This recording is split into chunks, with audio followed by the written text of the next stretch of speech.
Since 2003, this is the Sports Source, East Tennessee's #1 sports talk show. Brought to you by Junk Be Gone and the Garza Law Firm. With your host, John Pennington. The Sports Source starts now. Good Sunday morning. Welcome into the Sports Source. Well, I said last week that we hoped the UT Ole Miss game would end by the time we started, and it barely did, thanks to a nice 20-minute delay. We got a lot to cover. We've got a full house here today. There are 9 of us. Lots of different views on things. There's already, some disagreements here from some of the guys on things that happened last night, so I'm sure it should be an interesting show. Let's just dive right into it.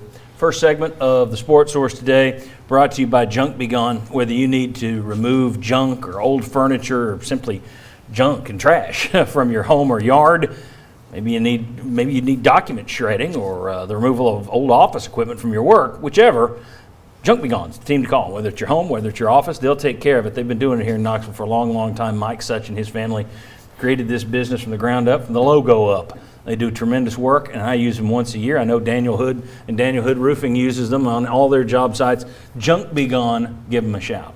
Okay, let's welcome in the first wave of today's panel. We have VFL Will Overstreet back with us from World Travel. Thanks for returning. Glad to be here. Glad you're here. Yeah, glad you're not in a gulag somewhere. That's right. From WNML AM/FM. Better watch who you have on your shows from what I'm seeing on Twitter. Jimmy Himes and Josh Ward, thanks to you guys for being here. Right down there, VFL Marlon Walls back with us. Marlon, thank you for being here. Let's go. All right. Typically, we do a very planned out show. I didn't want to stay up past 4:30 last night, so I just said, just throw out the topics and be done with it. We're not going to worry about who gets what. So I'm going to have one topic here to start this segment, and that topic is very simple. Why did Tennessee lose that game? Anybody can go. Just give me the reasons why you thought they lost. I thought you lost. One, you played a heck of a quarterback, a guy that's going to play in the NFL. And so when you play up against another player that has a scholarship or is a great player, he's going to make some plays too. So I thought you played one of those guys. I also think at offensive line in this game, when you lost on your right tackle there early in the game, your run game suffered from that. You suffered some things on the pass rush as well. So I think that really hurt you and stopped several drives. So I think those two combinations of things were really what made the difference in this game. The main thing to me was the inability to corral Matt Corral. He is really good, but on 8 different occasions, he was able to convert on 4th and 6, 3rd and 13, 3rd and 12, whatever it was. He was able to do that, and he kept drives alive, kept possession. Heck, he allowed Ole Miss to run 101 plays. So I thought he was a big difference in that game. I think he's a special talent. Really good runner. He actually ran for like 222 yards. His net was around 195, but I thought his ability to convert with his legs on those 3rd down situations and 4th down, that was the difference to me. He's slippery too. He reminded me of Josh Dobbs, that you can't really get a lick on him. Now they finally hit him and hurt him, and there was some coverage of that. The cheers that went up when he got hurt, national coverage of that as well. But he was a pretty impressive player last night because they really took, and we'll talk about this, but it looked to me like they decided we're not going to let him beat us with his arm. Let's see if he can beat us with his legs. And he did. Josh, why'd they lose that game in your opinion? Yeah, I'm just going to hit the repeat button. And there are multiple reasons, and we'll go through everything that happened and the controversies and all that. But because Ole Miss had Matt Corral, because of his ability to beat you with his arm or his legs. And there was nothing that Tennessee could do that was going to stop him because of his ability to do it all. You talk about dual threat quarterbacks, that's Matt Corral. I'm going to go missed assignments from a defensive line standpoint.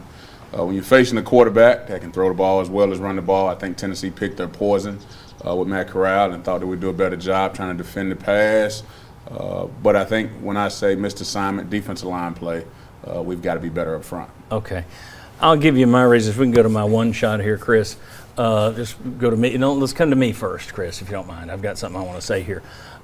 First thing, oh, wait, I've pulled a hamstring. Can we take a timeout? Wait, somebody's throwing bottles at me because I'm, okay, sorry. Now we can go to my graphic. We were supposed to do that off the top, but I forgot. So we got it in there. All right. Here we go. Here are the reasons I thought they lost this game. First of all, you lost Cade Mays. At some point, they've done a spectacular job of masking the O-line issues. I thought it was going to be their downfall this year. They masked it as long as they could. I think the value of Cade Mays, in my eyes, went up a whole lot last night because you saw a real difference when he came out of that game. There's so many holes you can fill. Tyon Evans was out. I mean, think about it. Name me somebody else on that offense that you would call special. I mean, they had a special player in Matt Corral. You didn't have anybody, and I don't mean they're not D1 athletes. They are. You got some good players out there, but your special guy is Tyon Evans. You didn't have him at all. You couldn't stop Matt Corral's legs. You didn't run Hendon Hooker enough in the first half, I didn't think, and I know that's irony for me because I'm worried about him getting hurt, but they didn't run him at all, and I thought it hurt him, and Josh Heupel said that at the half, and they ran him more in the second half, and it improved. And then finally, I think because your wide receivers have been wildly overrated. You didn't have guys getting – now, granted, they sat in a lot of zone, but you didn't have guys getting open, and when you did, you didn't see a lot of great catches. You had some drops last night. I thought it was a several-fold reason for losing, but let me simplify it to this. You went down to the wire with the top 13 team in the country. The genius over there coaching had to hang on for dear life in the last play of the game. If Mays doesn't go out and if Evans plays, does Tennessee win that game last night? Because I think they do. I think you were that close with that two of your best players, including your special guy. I think you win that game if they're in there. I think there's a really good chance. You ask us reasons why Tennessee lost. One reason Tennessee almost won it because I thought they showed a heck of a lot of fight. They really did. They had players going down, injuries, had some officiating calls that went against them. Some real. And next thing you know, they've got a chance here at the end to try to pull that thing out. So I give them a lot of credit for that. I didn't think Tennessee could beat Ole Miss without Tyon Evans, and they almost did anyway. Yeah. But I think his absence was really hurt Tennessee. I think Cade Mays hurt because I think where you had this game at some point, you wanted to see the running game get a little bit better, and I thought early on they had some of that, and they're falling behind him a number of times, and then all of a sudden that was no more, right? And so I think that hurt them in this game because you couldn't pick up reliably 3 and 4 and 5 yards on a run here and there. And no knock on Jabari Small, but there are different levels of player at UT. He's a good college back, but Evans has an extra gear that Small doesn't have, so it makes you wonder some of those run calls that we're sitting there going, why would you call that there? If it's Evans, that call might not look as bad because he might be able to have a little bit more burst on some of those plays. I thought you really missed it. And they didn't run a lot of screens, right? Which is where you would have used Evans, and that's where he's had explosive plays, and they didn't do that with Small. It's just not his skill set. And so that's where they missed a big part of their game because that would have kept that defensive line also from pass rushing more of the time, and so that would have slowed them down. Well, I think with Small, there's a difference between him and Evans, but I think they're very good off. They feed off each other very well, and so I think Small has a better game if Evans is available. I think Evans exposes him a little bit more. He's a little bit more explosive, but then again, you get your 1-2 punch with Small coming in behind him. So it showed last night that Small by itself, missing Evans, our best player, well, it hurt us. And here's the thing. I'll say this too. I know you missed assignments. Certainly played a role in it. I didn't walk out of there feeling bad about the defense on the whole, though. I think you look at the numbers. How many of us went in there expecting 50 points from Ole Miss? They have a guy who could win the Heisman. They didn't. I mean, one of the touchdowns they gave up was put that on special teams. Yeah. They stopped them and then wound up giving up the touchdown off the fumbled punt return. First half, they barely got any help at all on offense. In fact, I was tweeting when it was 40 plays to 11 that there's a good chance here you're going to look gassed. And I thought they did look gassed toward the end of the first half. I thought they weathered that. I know what the stats say. I also know that I expected 50 from Ole Miss, and they only got 31. I thought the defense, considering what you were dealing with, I thought they played decent enough. I thought it looked worse on the stat page than what I watched. I did too. Now, Ole Miss ran 101 plays. Now, you could say, well, Tennessee should have got off the field, but they ran 101 plays and gained 500 yards. 5 yards a play. Against that offense? Yeah.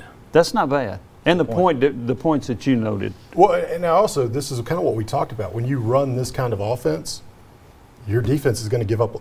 Your defense expectations of what a good game looks like have changed completely, right? You're going to give up a lot more yards. You're going to give up more points. And so by then saying, hey, were you in this game and do you have a chance to win it against this kind of offense? That's all you asked for. I mean, that's where this defense should have been. You'd want them to get a few more stops on the quarterback. But overall, they didn't lose you this game. Any final thoughts here, Josh? Yeah, I think my biggest positive takeaway for Tennessee would be the deficit there in the middle of the game. That did not break Tennessee, that they continued to fight through that. And then the depth issue, I wondered too, just like everybody, hey, can they hold up? And they at least held up. And the Cade Mays absence, it took some time to adjust to him going out. I thought they did a good job in the second half of that, but that definitely affected the offense in the first half. Yeah. All right. When we come back, instead of 2 hot reads questions that we normally do in our second segment, what we're going to do today is I'm going to bring up 5 calls, plays, series, ref decisions, and we're just going to quickly run through these and I didn't have a problem with it. I had a problem with it. What the hell was that? And there's going to be some of those. That's next. Come on back on the Sports Source. Much, much more to cover.